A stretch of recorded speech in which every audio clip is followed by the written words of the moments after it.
حضرت عبداللہ بن عباس رضی اللہ عنہ سے روایت ہے، رسول اللہ صلی اللہ علیہ وسلم نے فرمایا، کوئی دن ایسے نہیں جن میں کیا ہوا عمل اللہ کو ان دنوں میں کیے ہوئے اسی عمل سے زیادہ محبوب ہو، یعنی ذوالحجہ کے پہلے 10 دنوں میں۔ صحابہ رضی اللہ عنہ نے عرض کیا اے اللہ کے رسول، اللہ کی راہ میں جہاد بھی نہیں؟ فرمایا، اللہ کی راہ میں جہاد بھی نہیں، مگر جو شخص اپنی جان اور اپنا مال لے کر جہاد میں نکلا اور پھر کچھ بھی لے کر واپس نہ آیا۔ اور سحری کے اوقات میں وہ استغفار کرتے تھے کہ اللہ کی قسم، میں دن میں 70 مرتبہ سے زیادہ اللہ سے استغفار اور اس سے توبہ کرتا ہوں۔ رسول اللہ نے فرمایا، منافقوں کے لیے سب سے بھاری نماز عشاء اور فجر کی نماز ہے۔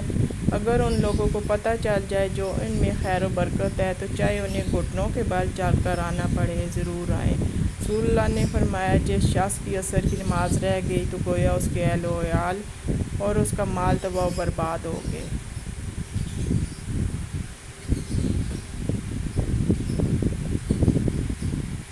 رسول اللہ صلی اللہ علیہ وسلم نے فرمایا، کوئی شخص نہیں جو اللہ کی راہ میں ایک دن کا روزہ رکھے، مگر اللہ تعالیٰ اس دن کے روزے کے بدلے اس کے چہرے کو جہنم کی آگ سے 70 سال کی مسافت تک دور کر دے گا۔ امہات المومنین میں سے ایک کا بیان ہے کہ رسول اللہ صلی اللہ علیہ وسلم ذوالحجہ کے پہلے 9 دن، عاشوراء، محرم، ہر مہینے میں 3 دن اور ہر مہینے کے پہلے سوموار اور جمعرات کو روزہ رکھا کرتے تھے۔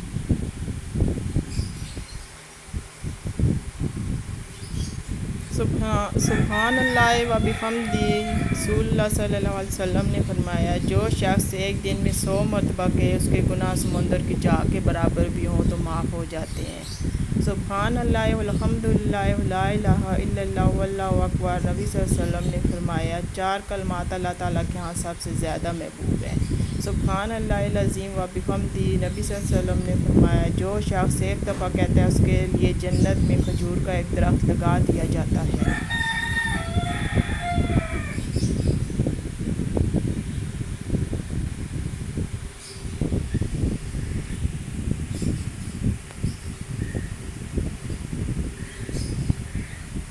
مردوں اور عورتوں میں سے جو لوگ صدقہ کرنے والے ہیں اور جن لوگوں نے اللہ کو قرض حسنہ دیا، وہ ان کے لیے دگنا کر دیا جائے گا اور ان کے لیے عمدہ اجر ہوگا۔ رسول اللہ صلی اللہ علیہ وسلم نے فرمایا، صدقہ رب کے غصے کو بجھا دیتا ہے اور بری موت سے بچاتا ہے۔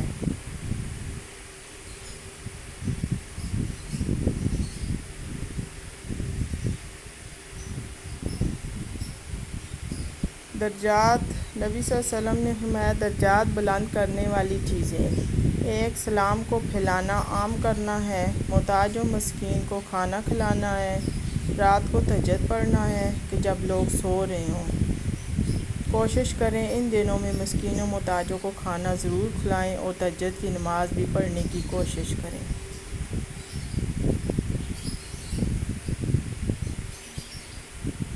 یوم عرفہ 9 ذوالحجہ کا روزہ۔ رسول اللہ صلی اللہ علیہ وسلم نے فرمایا، اور عرفہ کے دن کا روزہ میں اللہ سے امید رکھتا ہوں کہ پچھلے سال کے گناہ کا کفارہ بن جائے اور اگلے سال گناہ کو